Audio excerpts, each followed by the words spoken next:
Olá pessoal, tudo bem? Muitos já me conhecem, meu nome é Jarles. Mas eu me criei na lavoura, batendo enxada e foi-se. Vamos começar a tratar do artigo 1º da Constituição, que é o primeiro artigo que o edital aponta. Como vocês devem perceber, o edital ele foi extremamente sucinto ao falar da Constituição, porque ele trouxe somente na referência bibliográfica o texto da Constituição, mas ele elencou os artigos que gostaria que fosse trabalhado. Então vamos lá, pessoal, a gente vai começar falando dos princípios fundamentais. O título primeiro vai do artigo 1º ao 4º da Constituição Federal. E o texto constitucional diz o seguinte: a República Federativa do Brasil, formada pela união indissolúvel dos estados e municípios e do Distrito Federal, constituem-se em um Estado democrático de direito e tem como fundamentos a soberania, a cidadania, a dignidade da pessoa humana, os valores sociais do trabalho e da livre iniciativa e o pluralismo político.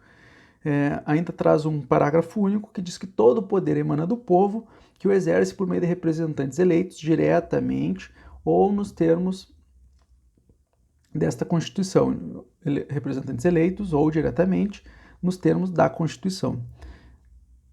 Há muito tempo se tem a ideia, ainda se tem a ideia, de que mnemônicos resolvem essa parte da Constituição.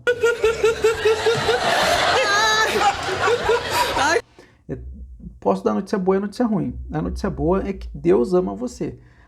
Glória a Deus. Agora, a notícia ruim é que em muitas e muitas provas tem se observado que o artigo 1º não basta saber o mnemônico. Não basta saber o mnemônico que vai ser passado do artigo 1º. Mas antes da gente entrar diretamente no artigo 1º e nos seus incisos, que são o que faz haver o mnemônico, a gente tem que tratar passo a passo do artigo 1º para entender o que tem nesse artigo de tão importante para ele ser o primeiro artigo da Constituição. Os primeiros artigos são efetivamente muito importantes e ele basicamente dá a finalidade que é a Constituição. A finalidade da Constituição é limitar o poder estatal, regular o exercício do poder e assegurar direitos e garantias fundamentais, além de organizar a ordem jurídica como um todo, né? Mas vamos lá. O primeiro artigo diz o seguinte: a República Federativa do Brasil. Esse é o nome oficial do nosso país, República Federativa do Brasil. E ele diz que ela vai ser formada pela união indissolúvel dos estados e município e do Distrito Federal. Perceba que quando ele diz a união indissolúvel, ele não está falando que é a união e os estados e municípios. Ele está falando que o efeito de juntar os estados e municípios e o Distrito Federal formam a República Federativa do Brasil. Por que eu estou dizendo isso? Porque o ente federado União, a organização União, ela vai ser tratada lá na Organização Política Administrativa, no artigo 18. Então percebam que aqui a gente tem que fazer primeiramente uma separação em três conceitos. Primeiro, República Federativa do Brasil. O que é república, o que é federação e o que isso tem a ver com o exercício do poder estatal e com a organização geográfica. Na verdade, a conceituação da República Federativa do Brasil, esses conceitos a gente tem que trabalhar com uma forma de Estado, a forma de governo e o sistema de governo. A forma de Estado, nós podemos ter os Estados unitários, a Federação e a Confederação. O Brasil já foi quase todos esses, menos Confederação. O Brasil começou como um Estado unitário e após a proclamação da República, ele foi segregando-se em fatores, dividindo o poder entre os entes federados. Veja, começou-se com um Estado único e houve uma segregação, dividindo o poder entre vários estados. Esse movimento se chama movimento centrífugo. Esses nomes talvez já tenham sido ouvidos na física, né? Bem, então, tendo conhecido a forma confederativa do Estado, que foi a união de entes independentes, tendo sabido o que é uma federação, que é a reunião de entes autônomos que geram a soberania de um país único, e tendo sabido o que é um Estado unitário, que foi o primeiro Estado brasileiro, que vigorou até 1891, passamos então à forma de governo. A forma de governo é como o exercício do poder vai se dar em relação ao representante estatal. Veja, quando a gente falava em monarquia, o que se tinha eram três características muito peculiares. A primeira característica da monarquia seria a vitalicidade, a segunda, a hereditariedade, e a terceira, a impossibilidade do monarca, do rei, responder perante a população sobre os seus atos. Existe uma frase que o meu inglês não, melhor é o inglês do Duolingo. Blado com filtro. Não, YouTube. The king can do no wrong. O rei não pode errar. Veja, quando se dizia que o rei não pode errar, o rei nunca erra, estava querendo se dizer que o que o rei fizesse era para ser considerado certo, independente se aquilo era justo ou injusto. A propriedade e as coisas eram do monarca. Res publica ou república significa a coisa pública, a coisa do povo. E ela tem características bem diferentes do que você vê numa monarquia. A república ela tem a temporariedade, então aquele governante que vai ser colocado no poder, ele vai ficar por um período temporário, ele tem que responder pelos seus atos, e se sabe então que isso aconteceu com a presidenta Dilma Rousseff, assim como também o Collor, e eles conhecem muito bem o fato de que é responder perante o povo. Veja, aqui eu gostaria de fazer uma observação. Não estou dizendo que foi errado ou certo essa responsabilização dos presidentes. Eu vou tentar evitar ser partidário ou ter uma opinião pessoal sobre os acontecimentos. Glória a Deus. Glória a Deus. Mas os acontecimentos ocorreram, então eu não posso me eximir de falar, ou eu não posso deixar de comentá-los, porque eles podem vir numa prova. Então, é a eletividade o terceiro requisito. Ele vai ser eleito, escolhido para ocupar. Então, seriam a temporariedade na República, a eletividade e a responsabilização. Ainda, pessoal, a gente tem, então, o sistema de governo. O sistema de governo ele pode ser parlamentarista ou presidencialista. O que é o parlamentarismo e o que é o presidencialismo? Ambos são formas de exercício do poder que levam em consideração a correlação do poder executivo com o poder legislativo. Ainda se tem, dentro desse artigo, que observar que todos esses o Brasil foi. A única coisa que o Brasil não foi de tudo que eu citei até agora foi confederação. Nunca houve uma confederação. Ele já foi Estado unitário, ele já foi... ele é federação, ele já foi monarquia, ele já foi república, ele já foi parlamentarista por um período pequeno, mas foi, e ele também foi ou é presidencialista, certo? Agora sim, chegando nos mnemônicos, a gente vai lembrar que existe o mnemônico Soci-Diva-Plu, mnemônico Soci-Diva-Plu. Mas eu gostaria de lembrar mais uma vez que não é mais suficiente lembrar só desse mnemônico para fazer uma prova. Independente da prova que vai fazer, até as provas mais simples, por vezes, caem questões que não dão conta só de saber o mnemônico. Então o camarada vai ter que se preocupar e entender um pouco. Filho da puta. Soberania. Aqui o que interessa falar sobre a soberania é que quem representa o Brasil, a representação do Brasil é dada pelo presidente, que levando em consideração a União, mas que ela é da união indissolúvel dos estados e dos municípios do Distrito Federal. Então não existe soberania nos entes federados. O que existe é a República Federativa do Brasil que tem soberania, certo? Cidadania. Esse aqui é um princípio que está sendo modificado, alguns conceitos, a cidadania tem avançado, mas é basicamente na capacidade de interferência política ativa dos cidadãos na escolha do poder e no exercício do poder. A cidadania é um princípio fundamental da República Federativa do Brasil. Por quê? Porque o Brasil tem que se basear na possibilidade do exercício do poder vindo do povo e logo exercê-lo de alguma forma. Isso vai ser trabalhado mais em alguns outros aspectos, alguns outros temas da Constituição. Agora aqui eu gostaria de chamar bastante atenção, a dignidade da pessoa humana. A dignidade da pessoa humana é considerado um metaprincípio ou supraprincípio. Por quê? Porque ele foi colocado no centro da Constituição e a Constituição, pelo movimento chamado neoconstitucionalismo, o constitucionalismo contemporâneo para alguns, esse princípio ele diz mais ou menos o seguinte: a gente pode fazer o que quiser, só a gente não pode esquecer o que cria essa Constituição, o que cria a Constituição, o que rege essa Constituição, são as pessoas. Nada que a gente considere legal pode ser legal a ponto de ser desumano. Isso tem um reflexo histórico muito grande. Vejam que, na época, principalmente do nazismo, muitas coisas eram amparadas em lei. Existia lei que resguardava o direito da população. Entretanto, nem todas as pessoas eram consideradas dignas ou humanas da mesma forma. Algumas pessoas eram consideradas humanas, mas humanas de segunda classe. Aqui não. Aqui o Brasil resguarda a dignidade da pessoa e da pessoa humana, independente de qual é. Qual pessoa que é? Não existe um humano A ou humano B. Todas as pessoas são dignas e isso estão levando em consideração a raça humana, né? Aqui também tem a valorização do trabalho da livre iniciativa. É um reflexo da escolha pelo capitalismo. O Brasil valoriza a livre iniciativa, o trabalho, então o Estado deveria interferir menos. E hoje já se tem legislações que tentam criar uma intervenção menor do Estado na propriedade e, consequentemente, a doutrina traduz isso como uma escolha pelo capitalismo.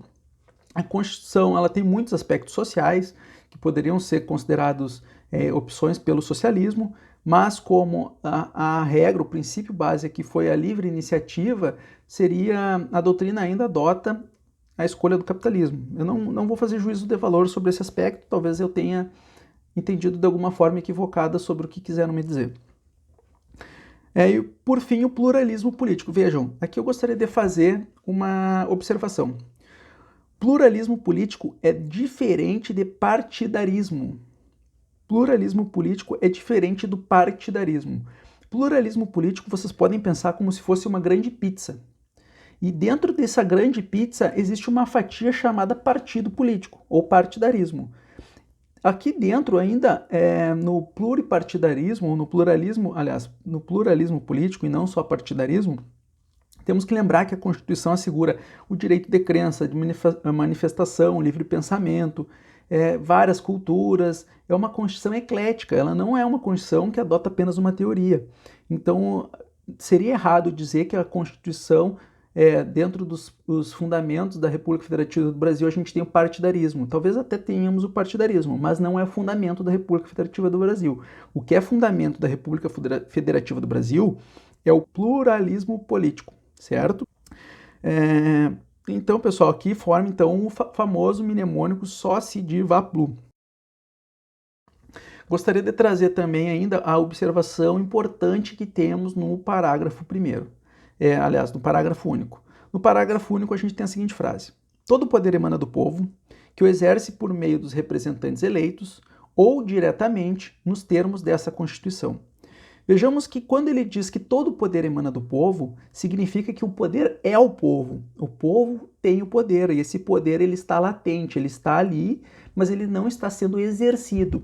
Esse poder vai ser exercido indiretamente pelos representantes eleitos ou diretamente pelas formas que a Constituição possibilitou do exercício direto do poder. Mas todo poder emana do povo. O povo é o titular do poder, mas ele pode delegá-lo para os seus representantes. No Brasil, então, a gente pode dizer que foi tomada uma democracia semidireta, ou exercício semidireto ou misto, porque existe a forma direta, que será feita pelo plebiscito, o referendo e a iniciativa popular de lei, e ainda existe a forma indireta, que seriam as eleições, a eletividade dos seus representantes, certo? No segundo artigo, a gente tem aqui os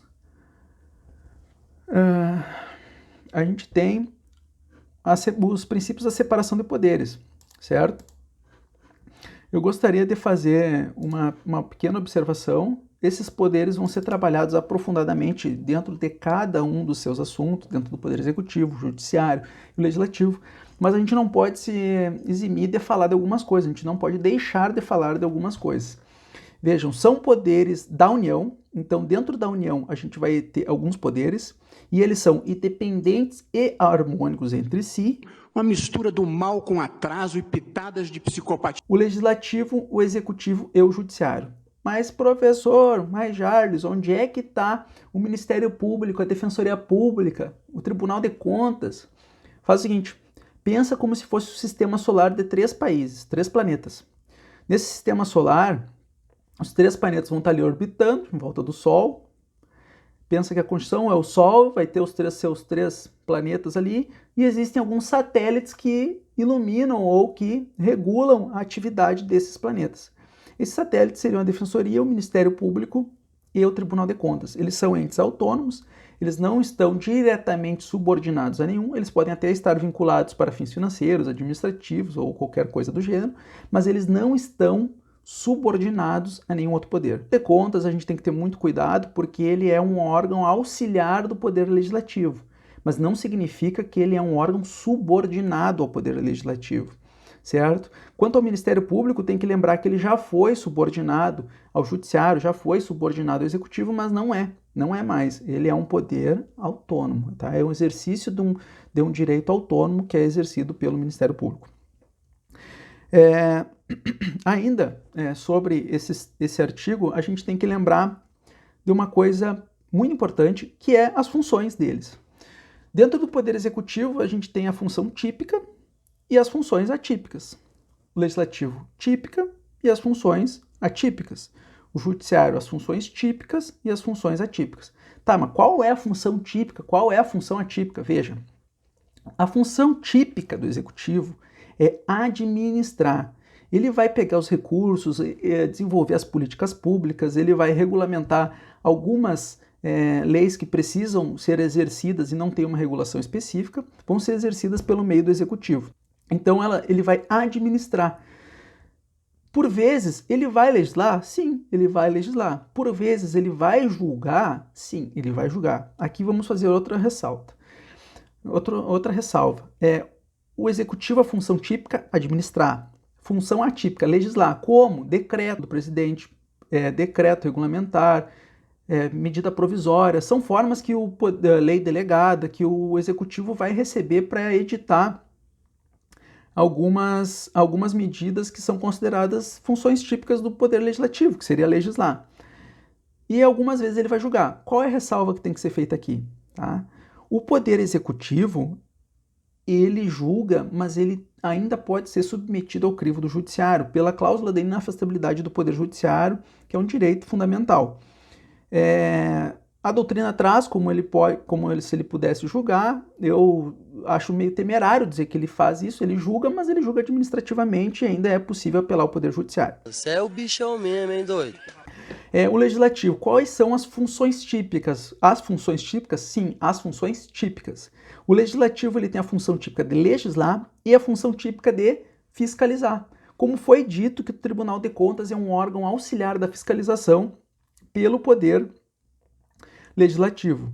Então veja, o Poder Legislativo ele fiscaliza e o Poder Legislativo ele legisla. Nas funções atípicas ele administra e ele julga. O Poder Judiciário ele julga, ele administra e ele legisla.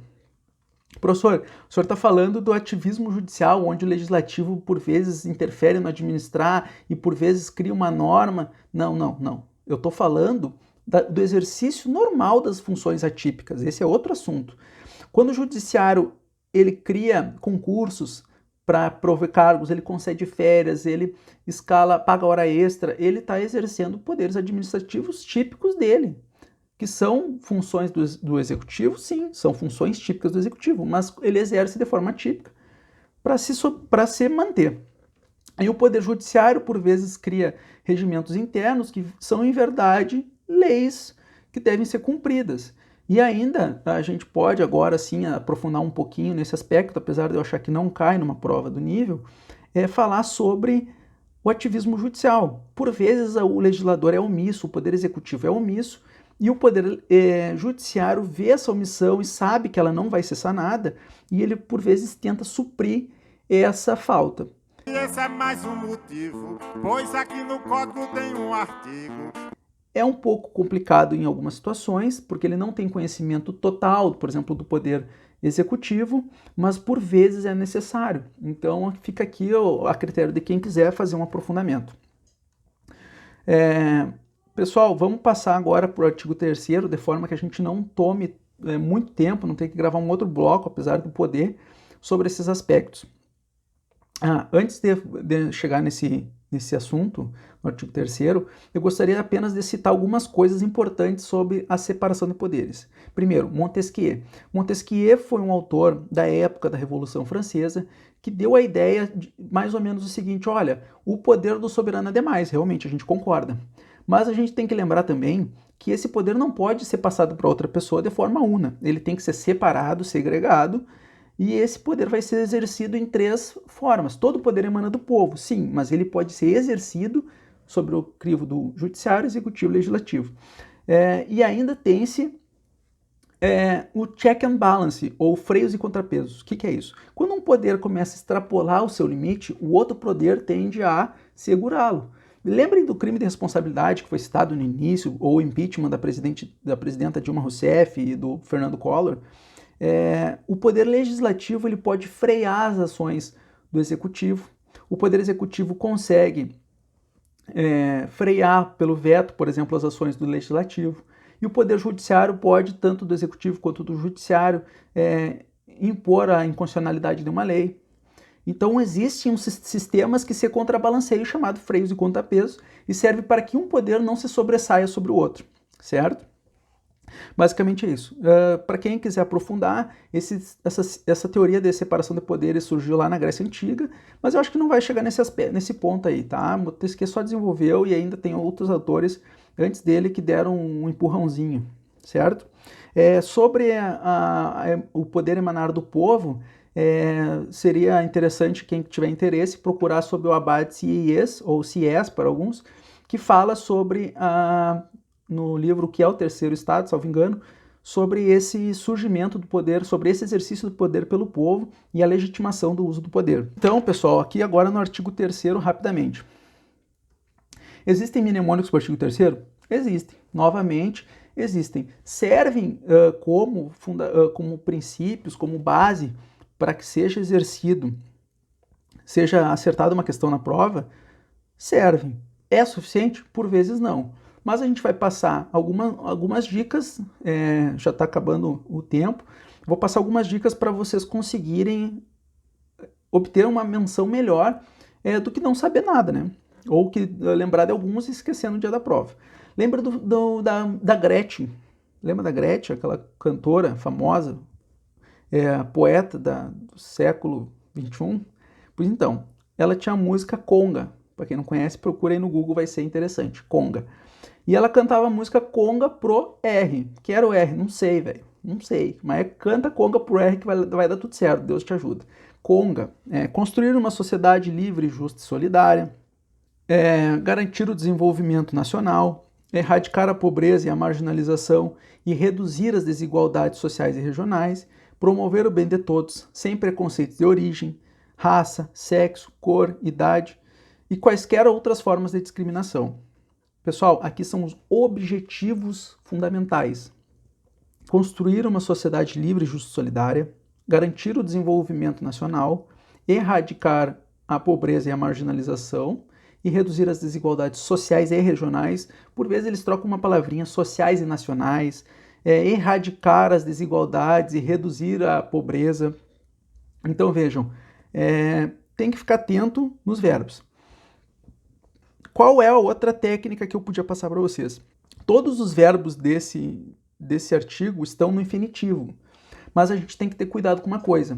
Vamos supor que eles falem assim: a construção de uma sociedade livre, justa e solidária é um objetivo fundamental. Sim, a construção é um objetivo, mas no texto constitucional diz construir. Então deixou de ser um verbo, passou a ser um substantivo com o artigo na frente, a construção.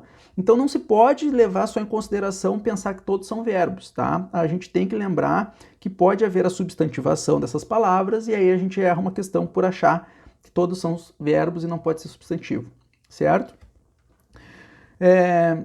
Pessoal, aqui a gente tem que lembrar de uma classificaçãozinha que não é especificamente sobre o texto constitucional, é essa classificação do professor José Afonso da Silva, mais adotada. Existem outras classificações da professora Maria Helena Diniz, o próprio ministro Barroso tem uma classificação própria, o ministro Eros Grau também tinha uma classificação que ele trazia, mas a classificação mais usada é a do professor José Afonso da Silva, que traz as normas de eficácia plena, contida e limitada, e ainda dividia as normas de eficácia limitada em normas de eficácia de aplicação, salvo engano, e normas programáticas. O artigo 3º é a norma programática, porque veja que todos os objetivos querem ser alcançados, eles não existem no momento, eles querem ser alcançados.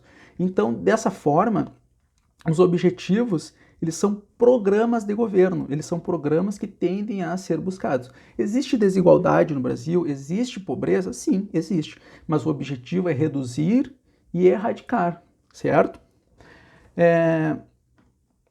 No texto constitucional ainda, a gente vai falar agora, por fim, do artigo 4º. O artigo 4º, a República Federativa do Brasil rege nas suas relações internacionais pelos seguintes princípios. Aqui a dica é bem rápida. Pessoal, não tem como fazer um mnemônico, pelo menos para mim tem. Existe um mnemônico? Sim, existe. Mas não tem como fazer um mnemônico de 10 incisos e um parágrafo único para a pessoa chegar lá na frente. Vejam que é muito mais provável errar a questão tentando procurar o mnemônico ou perder muito tempo tentando lembrar do mnemônico do que tentar entender alguns conceitos.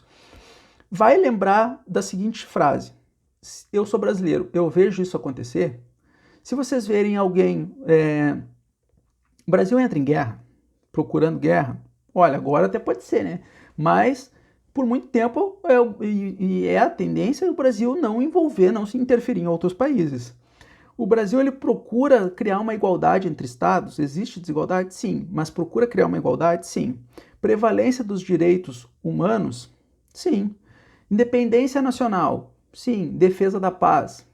Então vejam que alguns incisos a gente consegue absorver e tenta lembrar na hora da prova.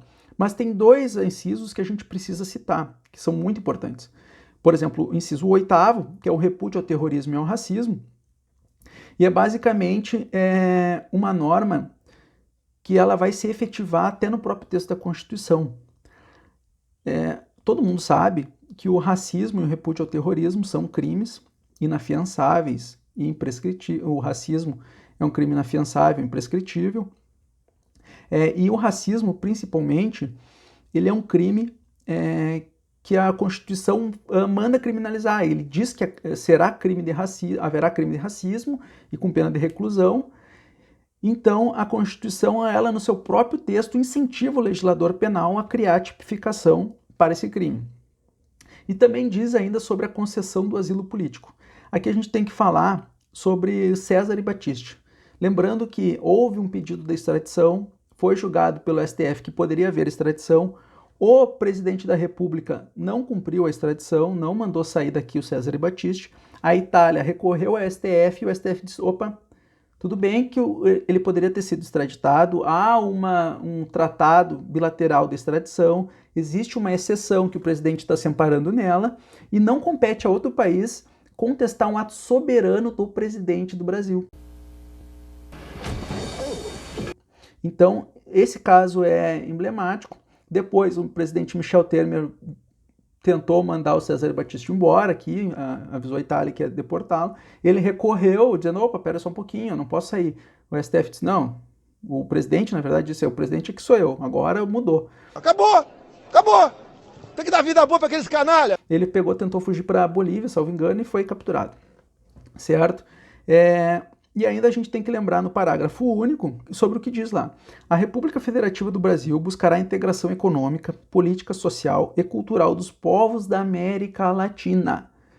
Eles colocam dos povos da América do Sul, dos povos da América, dos povos da América Latina, visando a formação de uma comunidade latino-americana das nações.